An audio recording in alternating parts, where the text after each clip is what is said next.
రాని పరిస్థితిలో ఉన్నప్పుడు, కనీసం సిఐని ఎస్ఐని కూడా పంపించిన పరిస్థితిలో ఉన్నప్పుడు, అటువంటి బూత్లో, సెన్సిటివ్ బూత్లో కేవలం ఒకే ఒక్క హోంగార్డును పెట్టి బూతులు నడుపుతూ ఉన్నారు. అటువంటి పరిస్థితిలో అన్యాయం జరుగుతూ ఉందని చెప్పడం కోసం, అన్యాయం జరుగుతూ ఉన్న వాళ్ళ పక్షాన్ని నిలబడడం కోసం ఎమ్మెల్యే లోపలికి పోయి ఈవీఎంను పగలగొట్టే కార్యక్రమం జరిగింది. ఎందుకు ఈవీఎంలో నిజంగానే ఎమ్మెల్యేనే రిగ్గింగ్ చేసుకుంటా ఉంటే, ఎమ్మెల్యేకి అక్కడ నిజంగానే ఎమ్మెల్యే పరిస్థితి అంత బాగుండింటే ఎందుకు ఎమ్మెల్యే ఈవీఎం పక్కన కొడతాడు? అక్కడ పరిస్థితి బాగలేదనే కదా, అన్యాయం చేస్తూ ఉన్నారనే కదా. అక్కడికి పోయినప్పుడు అన్యాయం చూశాడు కాబట్టే కదా ఈవీఎం పగలగొట్టాడు. ఆ ఈవీఎం ఏదైతే పగలగొట్టిన కేసులు ఏదవుతుందో తనకు బెయిల్ వచ్చింది. ఈరోజు తాను బెయిల్ అక్కడ లోపల ఉన్నది ఈవీఎం పగలగొట్టిన కేసులో కాదు, తను లోపల ఉన్నది. ఈవీఎం పగలగొట్టిన కేసులో అన్యాయం జరిగింది అని చెప్పి, అన్యాయం జరుగుతూ ఉన్న పరిస్థితిలో ఎమ్మెల్యే అక్కడికి పోయి అడ్డుకునే కార్యక్రమంలో జరిగింది అని చెప్పి కోర్టులు కూడా గుర్తించాయి కాబట్టి తనకు బెయిల్ వచ్చింది. కానీ మళ్ళీ ఆ తర్వాత ఏం జరిగింది? ఆ ఇన్సిడెంట్ జరిగిన 10 రోజుల తర్వాత, ఆ ఇన్సిడెంట్ జరిగిన 10 రోజుల తర్వాత, అంటే మే 23వ తారీఖున ఎమ్మెల్యే అక్కడికి వెళ్ళి హత్యాయత్నం చేశాడట. పదే పోలింగ్ బూత్లో హత్యాయత్నం చేసినాడంట. ఎవడన్నా బుద్ధునోడు ఎవడన్నా నమ్మదానికి ఉందయ్యా? ఎవడన్నా ఎమ్మెల్యే అనేవాడు అక్కడికి పోయినప్పుడు వాళ్ళు చేస్తూ ఉన్న రిగ్గింగు, ఎమ్మెల్యే దానికి అడ్డుకునే కార్యక్రమం చేస్తూ ఉంటే ఎమ్మెల్యే అక్కడికి పోయి ఎమ్మెల్యే హత్యాయత్నం చేస్తాడా?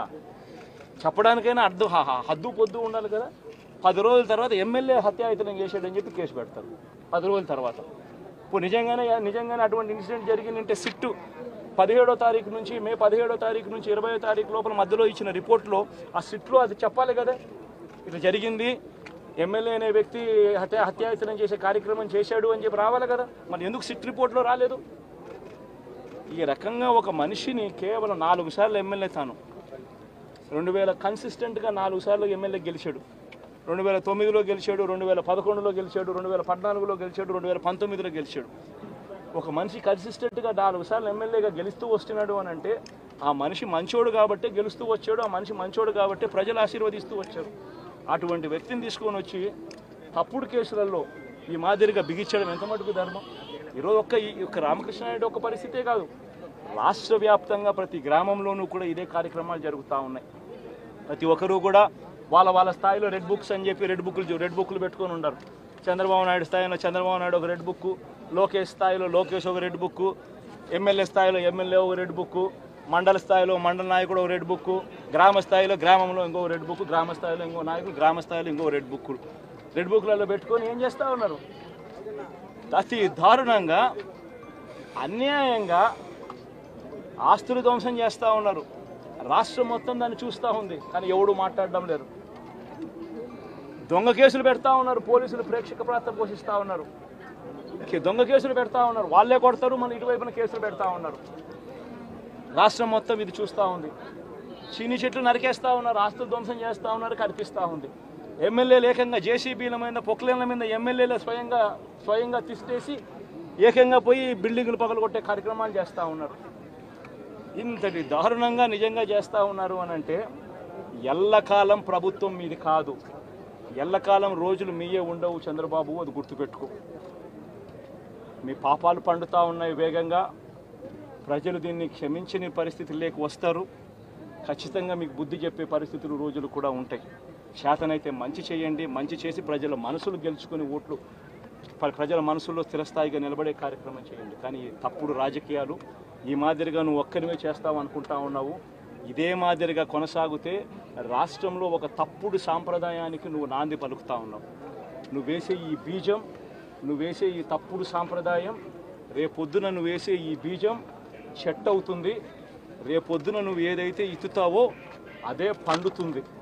రేపొద్దున మళ్ళీ మీ గ్రామాలలో మీ కార్యకర్తలకు ఇదే పరిస్థితినే, ఇదే మాదిరిగానే మళ్ళీ జరిగే కార్యక్రమాలు కూడా జరుగుతాయి. అటువంటి తప్పుడు సాంప్రదాయాలు దయచేసి ఇప్పటికన్నా ఆపండి. నాయకులుగా ఉన్న మనలాంటి వాళ్ళం ఇలాంటివి ప్రోత్సహించకూడదు. ఇలాంటివి ఎవరు తప్పు చేసినా తప్పు అని చెప్పే కార్యక్రమం నాయకులుగా మనం చెయ్యాలి. కానీ దగ్గరుండి ఈ మాదిరిగా ప్రోత్సహించడం అతి దుర్మార్గమైన కార్యక్రమం. దయచేసి దీనికి ఫుల్ స్టాప్ పెట్టే కార్యక్రమం ఖచ్చితంగా చెయ్యండి చంద్రబాబు అని చెప్పి సందర్భంగా మరొక్కసారి చంద్రబాబును ఈసారి హెచ్చరిస్తున్నామని కూడా చెప్తా ఉన్నాం. ఈసారి కోరడం లేదు, హెచ్చరిస్తున్నామని కూడా చెప్తా ఉన్నాం. ఇదే మాదిరిగా జరుగుతూ పోతూ ఉంటే మాత్రం ఎవరైనా కూడా ఊరుకునే కార్యక్రమం జరగదు. రియాక్షన్ అనేది ఖచ్చితంగా ఉంటుందని కూడా చంద్రబాబు నాయుడు సందర్భంగా గట్టిగా చెప్తారు. నెల రోజులైంది, చాలా మంది కార్యకర్తలు కూడా ఇబ్బంది పడిన పరిస్థితి. కార్యకర్తలను వదిలేసి ఈ రోజు భారత రాజ్యాంగ వ్యవస్థని నిర్వీర్యం చేసే విధంగా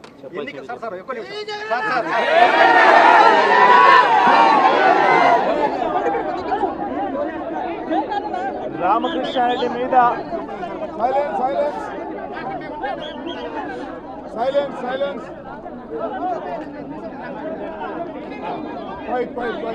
ఈరోజు పిన్నెల్లి రామకృష్ణారెడ్డి మీద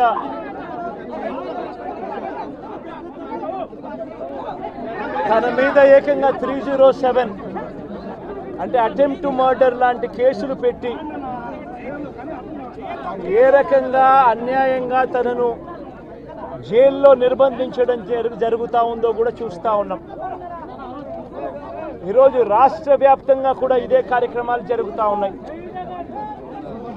రాష్ట్ర వ్యాప్తంగా కూడా కేవలం తెలుగుదేశం పార్టీకి, చంద్రబాబు నాయుడు గారికి ఓటు వేయలేదు అన్న ఒకే ఒక కారణంతో ఏకంగా ఆస్తులను ధ్వంసం చేస్తూ ఉన్నారు, దొంగ కేసులు పెడతా ఉన్నారు. వీళ్ళే కొడతారు, మళ్ళీ వీళ్ళే అటువైపున ఉన్న వారి మీద వాళ్ళు కొట్టారు అని చెప్పి కేసులు పెడతారు. ఇంతటి దారుణంగా ఈరోజు రాష్ట్రంలో పరిపాలన సాగిస్తూ ఉన్నారు. నేను అడుగుతా ఉన్నా, ఇదే గత 5 సంవత్సరాల కాలంలో వైఎస్ఆర్సీపీ పరిపాలనలో ఉండగా, వైఎస్ఆర్సీపీ ప్రభుత్వంలో ఉండగా అప్పుడు జగన్ ఏం చేశాడు?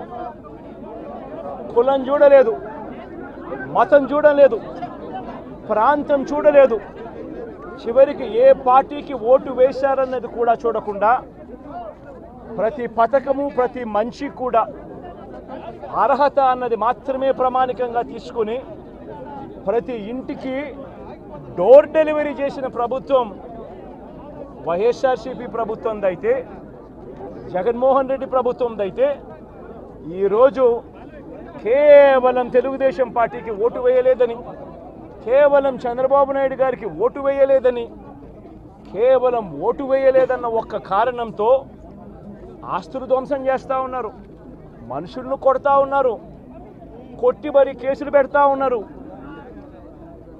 ఇంతటి అన్యాయంగా రాష్ట్రాన్ని రావణ కాష్టం చేస్తూ ఉన్నారు. రాజశేఖర రెడ్డి గారి విగ్రహాలను విరగొడతా ఉన్నారు, పగలగొడతా ఉన్నారు. ఇవన్నీ ఏదైతే చేస్తూ ఉన్నారో ఇవన్నీ కూడా శిశుపాలుని పాపాల మాదిరిగా ఇవన్నీ కూడా పాపాలు పండుతాయి. ప్రజాస్వామ్యంలో ఏదైనా కూడా ప్రజలకు మంచి చేసి ప్రజల గుండెల్లో స్థానం సంపాదించుకొని ప్రజల దగ్గరికి వెళ్ళి ఫలాని మంచి చేశాం కాబట్టి మాకు ఓటు వేయండి అని అడిగే పరిస్థితులు ఉండాలి తప్పనిచ్చి ఈ మాదిరిగా దౌర్జన్యాలు చేసి, ఈ మాదిరిగా అన్యాయమైన కేసులు బిగించి